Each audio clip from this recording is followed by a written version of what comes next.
A graça e a paz de Cristo Jesus, pastor Edmário, mais uma vez continuando a série de exposições na Epístola de Paulo aos Filipenses.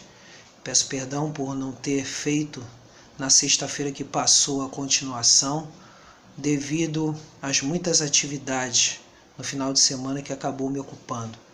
Mas continuo assim com as exposições.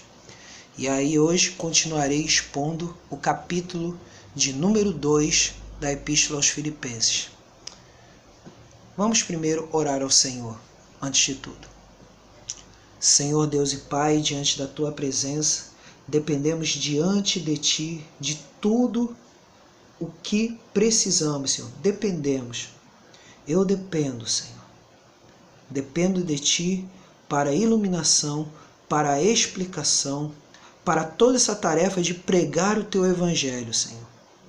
Então me ajuda a realizar isso e, ó Deus, que o Teu povo possa ouvir a Tua palavra, ver a Tua palavra, praticar a Tua palavra, sob a orientação do Teu Espírito Santo.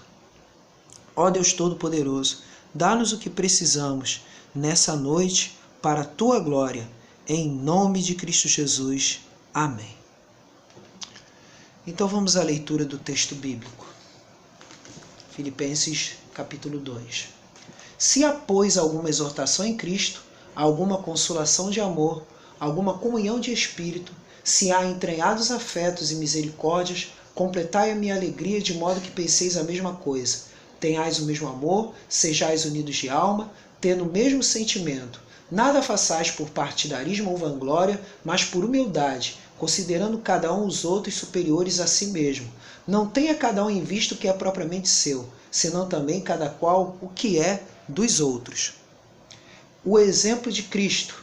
Tendo em vós o mesmo sentimento que houve também em Cristo Jesus, pois ele, subsistindo em forma de Deus, não julgou como usurpação ser igual a Deus, antes a si mesmo se esvaziou, assumindo a forma de servo, tornando-se em semelhança de homens e reconhecido em figura humana. A si mesmo se humilhou, tornando-se obediente até a morte, e morte de cruz, pelo que também Deus o exaltou sobremaneira e lhe deu o nome que está acima de todo nome, para que ao nome de Jesus se dobre todo o joelho nos céus, na terra e debaixo da terra, e toda língua confesse que Jesus Cristo é Senhor, para a glória de Deus Pai.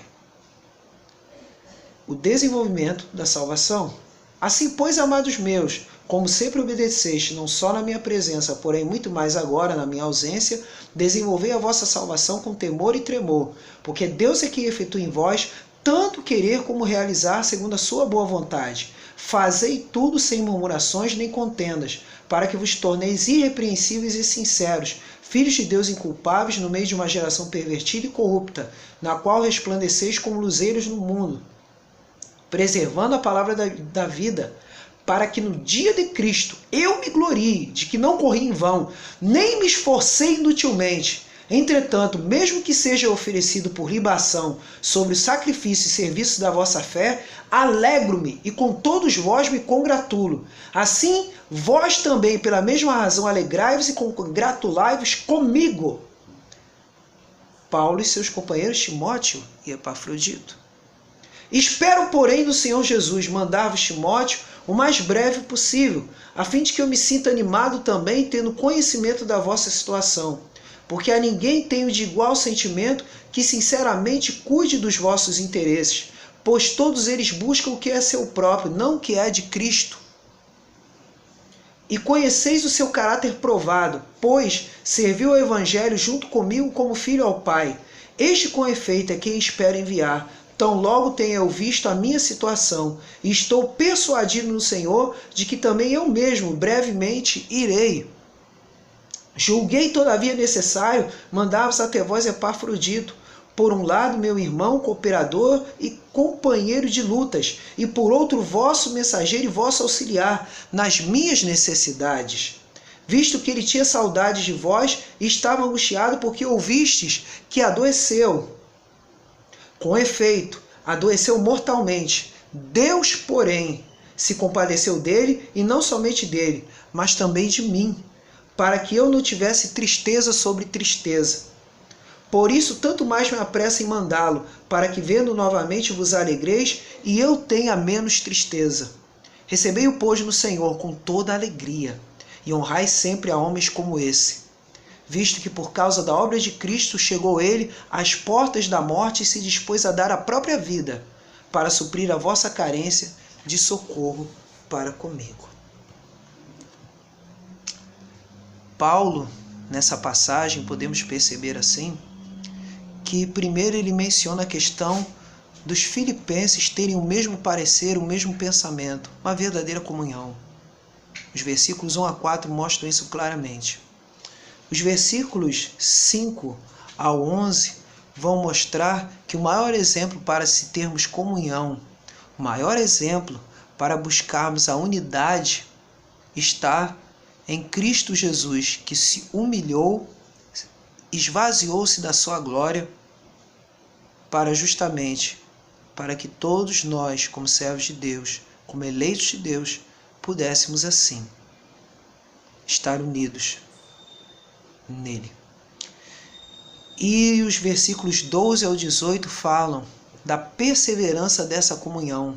Essa perseverança acaba sendo uma marca em meio a uma geração que é dominada pelo pecado. E os versículos 19 ao 30 vão mostrar as preocupações pessoais de Paulo, principalmente a preocupação em relação a Epafrodito, que segundo o texto diz que ele sendo um homem, Epafrodito sendo um homem dedicado totalmente à obra de Deus, ele se dispôs, mesmo doente, mesmo enfermo, a buscar o crescimento espiritual dos filipenses. E aí nesse momento é que Paulo solicita, pede, exorta os filipenses que venham a honrar, a socorrer, a cuidar de Epafrodito, que se dispôs a renunciar do seu tempo, renunciar seus interesses em busca justamente desse crescimento espiritual dos filipenses. Então nessa noite eu quero falar do seguinte tema para explicar, para aplicar, para Deus falar conosco. É o seguinte tema que eu proponho, que é o seguinte: a comunhão fundamentada no exemplo de humildade de Cristo. A comunhão fundamentada no exemplo de humildade de Cristo. Então, em primeiro lugar, a comunhão fundamentada no exemplo de humildade de Cristo é demonstrada em primeiro lugar através da união da alma entre os irmãos. Da união da alma entre os irmãos. Diz assim o texto: se há, pois, alguma exortação em Cristo, alguma consolação de amor, alguma comunhão do Espírito, se há entranhados afetos e misericórdias, completai a minha alegria, de modo que penseis a mesma coisa, tenhais o mesmo amor, sejais unidos de alma, tendo o mesmo sentimento. A comunhão, através da união, é demonstrada nisso, é demonstrada em misericórdia uns para com os outros, é demonstrada nessa união, que diz o texto aqui que é uma união de mesmo sentimento. O que é o contrário de tudo isso, como fala o versículo de número 3, é o partidarismo. Isso significa nas nossas vidas que Deus deseja que a sua igreja, que cada um de nós não venhamos a fazer as coisas por partidarismo, ou porque gostamos de mais um irmão, gostamos de mais uma irmã do que outro. Não, devemos amar a todos por igual, devemos ter o sentimento de todos por igual, porque afinal Cristo Jesus morreu por todos. Cristo Jesus fez a sua obra em favor de todos para que estivéssemos unidos. João capítulo 17, versículo 21 fala que Jesus, ao orar, ele orou não somente pelos discípulos, mas orou a favor de todos aqueles que creem. Orou para que todos fossem unidos num só pensamento e num só coração. O Senhor Jesus disse: assim como eu sou um contigo, que todos sejam um. Ele disse assim. Ele orando assim ao Pai, ele falou dessa forma: que todos sejam um. E essa união envolve, acima de tudo, perdoar. Essa união, acima de tudo, envolve tolerar. Essa união, acima de tudo, visa buscarmos o bem das pessoas ao nosso redor. Visa buscar a paz. Não visa buscar os nossos próprios interesses, mas visa, acima de tudo, o nome de Cristo ser glorificado. E para isso, há necessidade da união. O que eu e você devemos buscar, acima de tudo, é que tenhamos paz uns com os outros. Devemos pacificar os ambientes e não buscarmos discussões, e não buscarmos a nossa própria vanglória, buscar o nosso próprio lugar de destaque para sermos reconhecidos como melhores do que uns e outros. Não é porque eu vendo ou dou ou eu faço mais coisas para ser conhecido, principalmente dar muitas bolsas de compras, ou ser conhecido pela minha caridade, ou ser conhecido porque prego mais, porque canto mais, porque faço mais para Deus. Antes, pelo contrário, tudo que fazemos tem que ser para a glória de Deus, tem que ser para a alegria, consolo e conforto dos irmãos. Por isso o apóstolo vai dizer aqui: não tenha cada um, versículo 4, em vista o que é propriamente seu, senão também cada qual o que é dos outros. É um grande desafio? É um grande desafio. Mas é um desafio que nos leva a sermos mais próximos do Senhor. Porque o Senhor disse: ama ao teu próximo como a ti mesmo. Então amar significa isso, estarmos prontos a nos doar. Mas acima de tudo, isso é marca da verdadeira comunhão entre os irmãos, de verdadeiros afetos de misericórdia. Então, em segundo lugar, a comunhão fundamentada no exemplo da humildade de Cristo, ela é demonstrada porque Cristo humilhou-se em favor de nossa salvação. Cristo humilhou-se em favor de nossa salvação. Vejamos aqui: tendo em vós o mesmo sentimento que também houve em Cristo Jesus, pois ele, subsistindo em forma de Deus, não julgou como usurpação o ser igual a Deus, antes a si mesmo se esvaziou, assumindo a forma de servo, tornando-se em semelhança de homens e reconhecido em figura humana. A si mesmo se humilhou, tornando-se obediente até a morte, morte de cruz. Pelo que também Deus o exaltou sobremaneira e lhe deu o nome que está acima de todo nome, para que ao nome de Jesus se dobre todo o joelho, nos céus, na terra e debaixo da terra, e toda língua confesse que Jesus Cristo é o Senhor, para a glória de Deus Pai. Então é isso, ele se humilhou, ele deixou a sua glória, ele se tornou homem. E aí podemos ver em João 10, versículos 15, 17 e 18, que o Senhor Jesus vai dizer que ele deu a sua vida em nosso favor. Ele deu. Ninguém a tomou, ele deu por espontânea vontade, para que todos nós pudéssemos ser um, e ele mesmo tomá-la de volta.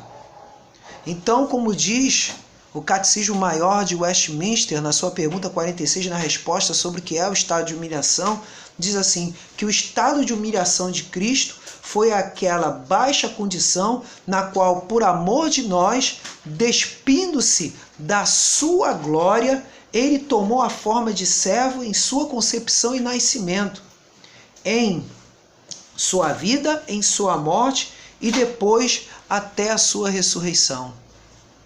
E aí com isso, depois da sua ressurreição, ele recebeu um nome acima de todo nome. Ele nos resgatou, ele nos libertou com sua morte e sua ressurreição. Ele fez uma obra completa em nosso favor para que todos nós sejamos um em Cristo Jesus. Cristo Jesus se colocou de forma humilde quando ele lavou os pés dos discípulos, quando ele preferiu servir, quando ele preferiu deixar a sua glória, vir à terra, anunciar o reino. para que pudéssemos assim sermos religados ao Pai. Diferentemente das religiões em que falam como devemos chegar a Deus, a palavra ela nos revela que Deus buscou o ser humano. Deus buscou os seus eleitos. Deus buscou aqueles que creem. Deus buscou a sua igreja. Deus buscou o pecador. Por isso, nessa noite, medite, reflita, muda de atitude, seja imitador de Cristo, como diz 1 Coríntios capítulo 11, versículo 1, sede meus imitadores como eu sou de Cristo. Paulo não estava falando somente para imitá-lo, o exemplo dele, mas estava falando que o exemplo verdadeiro é Cristo. E Cristo até o fim amou. E por isso devemos amar. Cristo amou até o fim.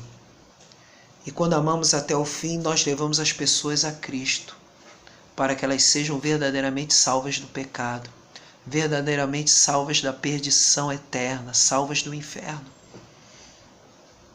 É momento de sermos esses imitadores. Porque diz o versículo aqui, versículo 10, para que ao nome de Jesus se dobre todo o joelho, nos céus, na terra e debaixo da terra, e toda a língua confesse que Jesus Cristo é o Senhor, para a glória de Deus Pai. Devemos anunciar isso. Claro que quando Jesus voltar, independente das pessoas crerem ou não, todo joelho se dobrará, porque Ele é Senhor, Ele é soberano, Ele é Deus Todo-Poderoso. Ele foi exaltado com a sua obra de ter, além de morrido, mas Ele também ressuscitou e venceu a morte.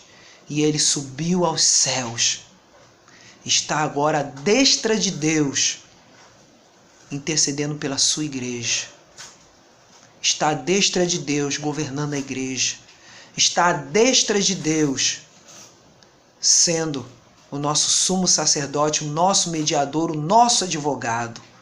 É Deus Todo-Poderoso, que enviou o seu Espírito para que nós hoje possamos ter poder para anunciar que Ele é o Senhor. Por isso, a comunhão fundamentada no exemplo de humildade de Cristo Jesus é demonstrada, além de ser através da união de alma entre os irmãos, e também ser demonstrada porque Cristo humilhou-se em favor de nossa salvação, é também, como se diz aqui, é também demonstrada para que perseveremos em meio a uma geração corrupta e perversa. Para que perseveremos em meio a uma geração corrupta e perversa. Diz assim os versículos 12 ao 18. Assim, pois, amados meus, como sempre obedeceste, não só na minha presença, porém, muito mais agora na minha ausência, desenvolvei a vossa salvação com temor e tremor. O que isso significa? Isso significa de uma maneira muito direta de que a nossa salvação não termina quando recebemos a Cristo como Senhor e Salvador, mas ela é preciso ser desenvolvida com temor e tremor. Temor é respeito e tremor também significa isso, medo de pecar, medo de desagradar a Deus. Sim, devemos sim ter medo nesse sentido.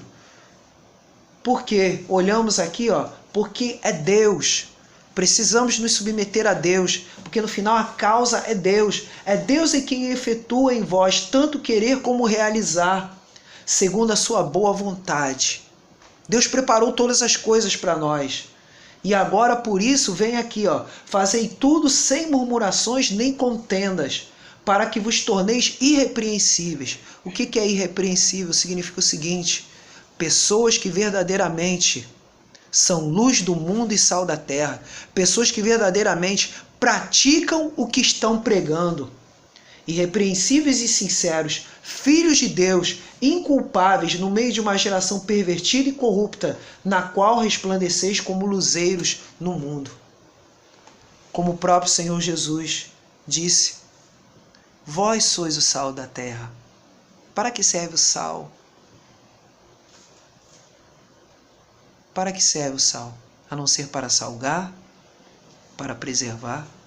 Agora, quando o sal se torna insípido, ele é o quê? Ele é pisado pelos homens. Então isso significa o seguinte: se queremos ser úteis a Deus, se queremos ser verdadeiramente reconhecidos como inculpáveis e irrepreensíveis, significa que devemos ser luz do mundo.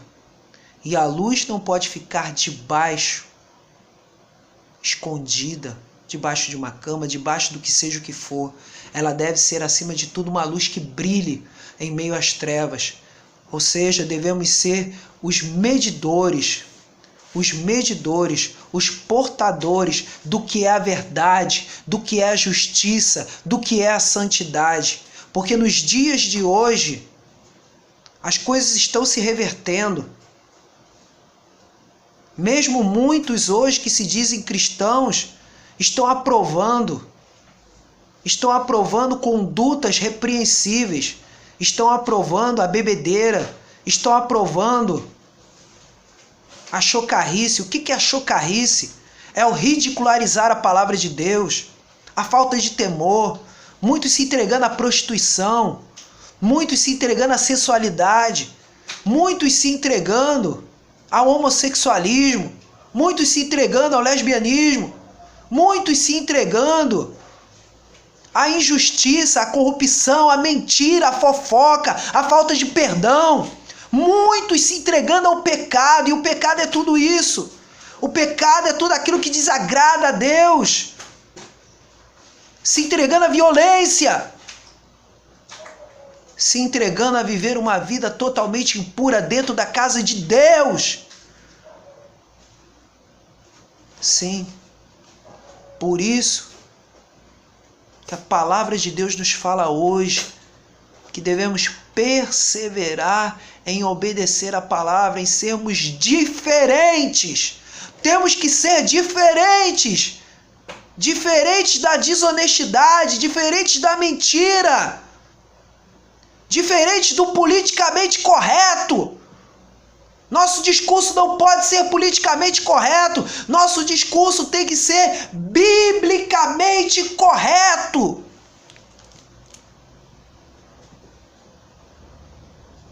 Nossa fala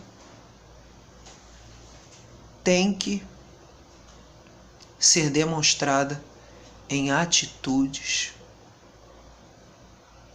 Por isso que a comunhão fundamentada no exemplo de Cristo, além de ser demonstrada através da união da alma entre os irmãos, e porque Cristo humilhou-se em favor de nossa salvação, para que perseveremos em meio a uma geração corrupta e perversa, é também, com certeza, uma ordem para honrarmos aqueles que nos servem com os seus dons providos de Deus. Para que honremos aqueles que nos servem com os seus dons provindos de Deus. Aí diz aqui o versículo 19: espero, porém, no Senhor Jesus mandar-vos Timóteo o mais breve possível, a fim de que eu me sinta animado, tendo conhecimento da vossa situação. Aqui está Timóteo. E aí vemos aqui, versículo 25. Julguei, todavia, necessário mandar até vós Epafrodito, por um lado meu irmão, cooperador e companheiro de lutas, e por outro vosso mensageiro e vosso auxiliar nas minhas necessidades. Por isso, tanto mais me apresso em mandá-lo, para que, vendo novamente, o versículo 28, vos alegreis e eu tenha menos tristeza. Recebei-o, pois, no Senhor com toda alegria e honrai sempre a homens como esse. O que é honrar? Honrar é respeitar. Honrar é abraçar. Honrar é saber ouvir e perdoar. Sim, perdoar. Porque líderes e pessoas que servem dentro da casa de Deus são pessoas sujeitas a falhas. Porque a única coisa nessa terra que é infalível é só esta: Bíblia Sagrada. Só. As demais coisas são falíveis. Eu sou falível, eu que estou trazendo essa mensagem nessa noite.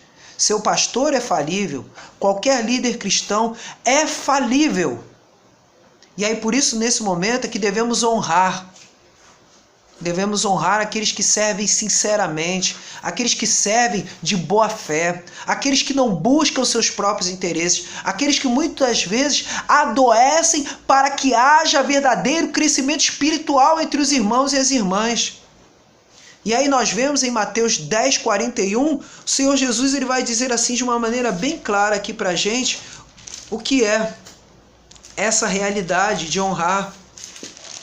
Olha só o que o Senhor Jesus vai dizer em Mateus 10, versículo 41. Ele vai dizer assim: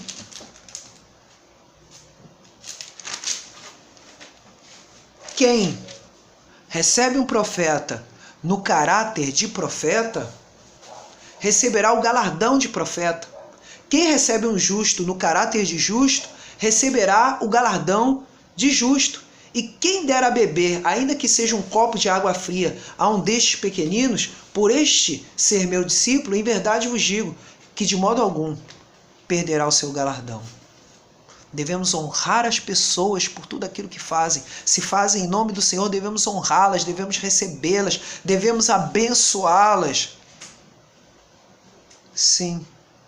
E aí o que vai dizer Hebreus capítulo 13, versículo 7, vai falar lá sobre os pastores que devem ser honrados. Versículo 17 também, desse mesmo capítulo 13, devem ser obedecidos porque velam pelas almas das pessoas. Então, honrar e obedecer significa isso. Honrar e obedecer significa, acima de tudo, o quê? Humildade. A humildade é que precede a honra. A humildade é que precede a comunhão. Quando resolvemos ser humildes, a comunhão entre nós em Cristo Jesus é mais estreita.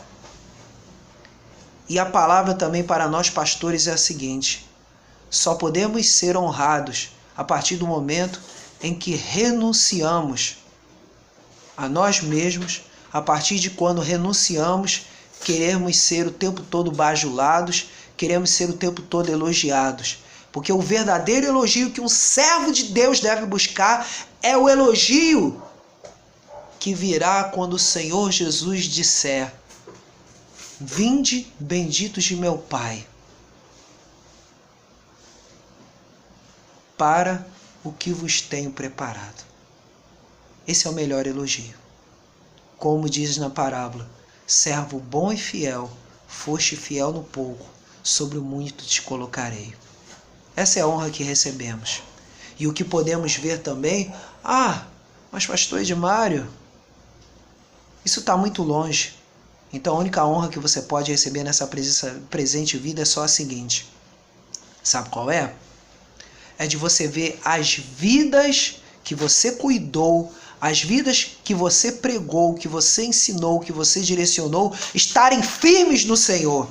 Essa é a recompensa que você tem agora no presente. Essas vidas perseverarem, essas vidas pregarem o Evangelho, essas vidas darem frutos, essas vidas formarem outros discípulos do Senhor Jesus. E não discípulos teus, mas discípulos do Senhor Jesus. Aí sim, nós vemos verdadeiramente o poder da comunhão de Cristo manifestado no nosso meio. Por isso devemos honrar. Devemos buscar, antes de tudo, a honra de Deus e não a nossa própria honra. Então eu quero concluir assim esta mensagem dessa noite, falando que a comunhão fundamentada no exemplo de humildade de Cristo Jesus verdadeiramente nos leva, acima de tudo, a buscarmos a união entre os irmãos. Devemos buscar união, porque Cristo esvaziou-se para que venhamos a ter essa união, para garantir nossa salvação e para que venhamos a perseverar em meio a essa geração perversa, viver uma vida santa, viver uma vida que verdadeiramente reflita o amor de Deus, o amor de Cristo. E por último, que venhamos a honrar aqueles que servem com os dons provindos de Deus, porque nada é nosso, tudo vem de Deus, são dons que Deus nos dá para melhor servirmos aos irmãos. Por isso, nessa noite, que você tenha com Deus, força, poder e autoridade para vivenciar essa palavra. Que assim Deus te abençoe grandemente. Deixa eu orar pela sua vida. Senhor, amado Deus e amado Pai, muito obrigado por termos assim ouvido a Tua palavra. Que Tu venhas, Senhor, a trabalhar na vida de cada espectador, de cada ouvinte, a trabalhar de uma tal forma a ideia do que é comunhão. Porque de mim mesmo eu não posso ensinar nada, mas que a Tua palavra venha ensinar a cada um. Que a Tua palavra venha mover a cada coração. Ó Deus, porque confiamos na Tua santa e poderosa soberania para fazer a Tua obra. Porque, ó Deus, o Teu Espírito Santo é aquele que convence do pecado, da justiça e do juízo. E também é aquele que ensina os Teus servos a falar o que convém, a orar como convém, a fazer a Tua obra como Tu queres. Então, Senhor, abençoa grandemente a todos aqueles que verão este vídeo. Em nome de Cristo Jesus. Amém. Então, uma noite de bênçãos para todos. Quaisquer dúvidas, qualquer contato e oração também, se você quiser pedir, é só você entrar em contato conosco através do e-mail pregadorfiel1645@gmail.com e marque neste vídeo como gostei e inscreva-se no canal Querix Christou, que significa pregador de Cristo. Uma noite de bênçãos. Amém.